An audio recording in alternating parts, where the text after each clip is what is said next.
You're about to play an unfinished level from The Last of Us Part 2.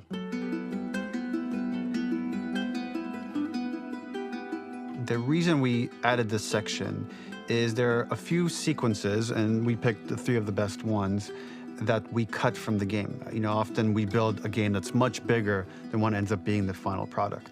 They were months away from being finished, but we wanted to give you an insight of what it's like when we built a game, because often we have this whole thing constructed and it doesn't have final art or audio or dialogue.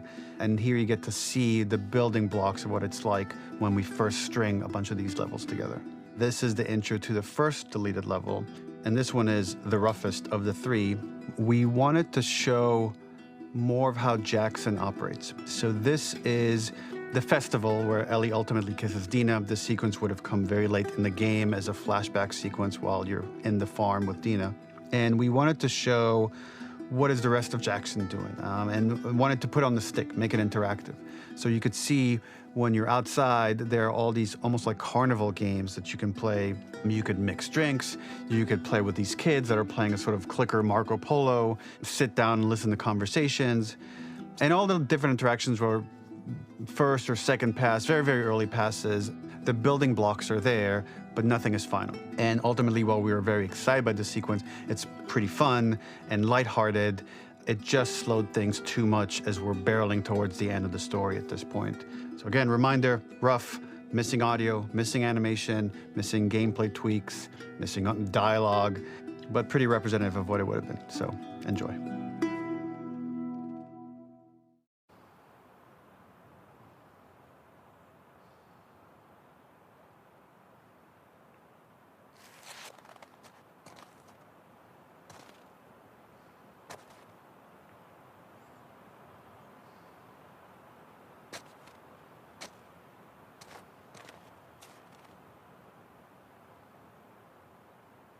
Originally, this level was going to transition us to farm.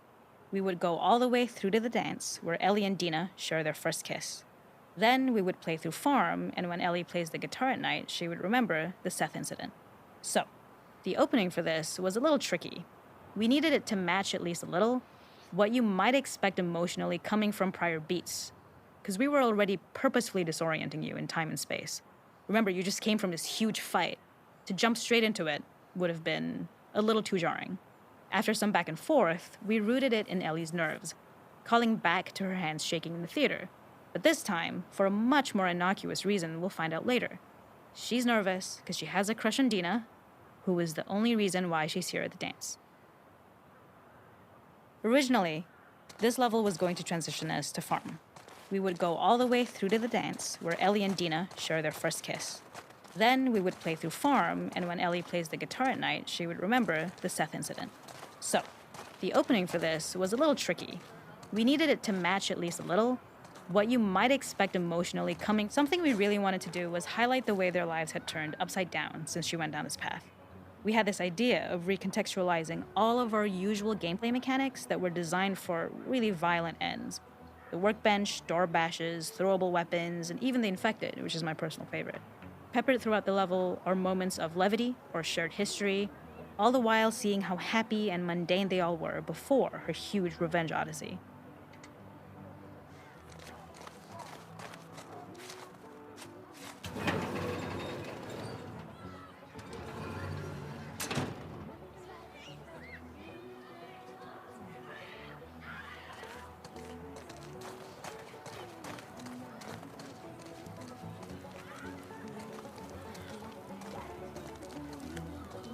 We use our workbench a lot to make a lot of things that kill and maim and hurt people.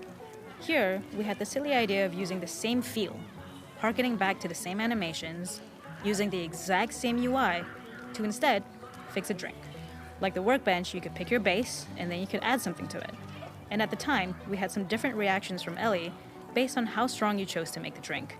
Something we wanted to prototype, though, before it got cut, was picking up some ingredients around to add, like a lime or maybe a bottle of someone's favorite whiskey or salt, like you were earning upgrades. We also toyed with having Ellie carry around the drink you made and occasionally sip it, psyching herself up to go talk to Dina inside because she's nervous. It got too noodly though, because she would need to keep placing it somewhere before she did anything, so it would have ended up more trouble than it was worth.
The makeup artist is pretty simple. It's one of those little in-game scenes we peppered in to make it feel like Ellie had roots in the town. Hallie, our writer, mentioned that in her mind, an ex-girlfriend of Ellie's tattooed her arm to cover up her scar. So we figured this might be the only time you get to see that. We wanted to hint at it and allude to it and make it feel like there had been so much more that had been happening and so much more that Ellie threw away.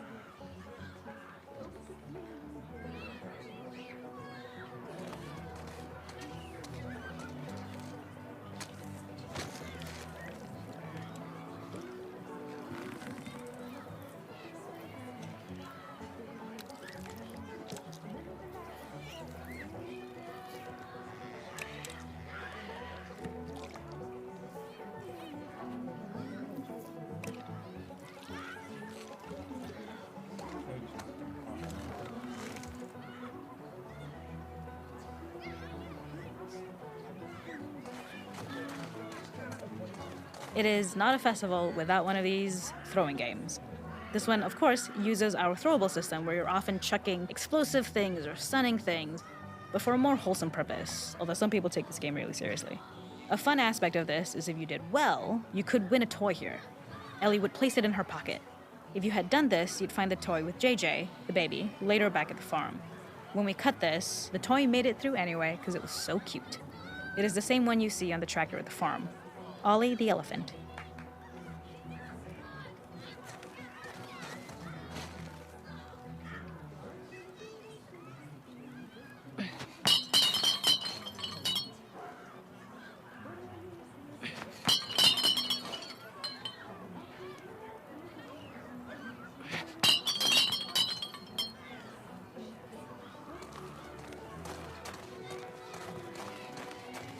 This is one of my favorite sections because I think that it achieves both the slice of life aspect of Jackson while also being a stark reminder of how dark the world that they live in really, really is. To attract attention and curiosity, one of the kids was supposed to make this adorable, messed up little clicker impression and the others would giggle. We tried a version where if you got close enough, the kid might try and follow you a little before turning back. Since clickers are blind and move by echolocation, for this game of messed up tag, Ellie must close her eyes and listen for when the children give themselves away. The thought was that these kids are in relative safety. They still grow up with the dangers of clickers and runners, and all those lessons would embed themselves in the games that they play. When the festival got cut, they tried to preserve this moment and move it to the front of the game where the snowball fight is, as a tutorial. However, being in the headspace of a clicker doesn't really teach you how to deal with them. Eventually, it evolved, and they instead made the snowball fight, which was, I think, way more effective. For me, it's character illuminating that not only does Ellie know this game, she plays along. There's a familiarity with the kids that's really nice to see, especially because it's such a difference from the Ellie we see later, who has a sort of hollow normalcy that she's trying to get with JJ, but kind of fails.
There's a hidden spot at the back that was just a bit of fun. It was highlighting Jackson's normalcy with something we would find in a real world. In the back, you would find teenagers finding some alone time with each other in a dark corner of a party.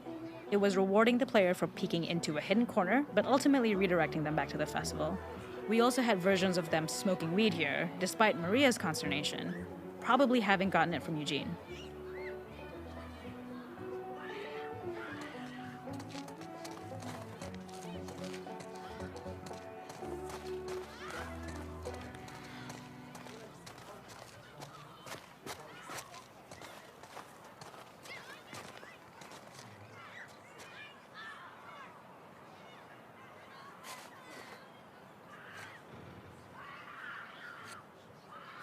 Doubtful not to make a little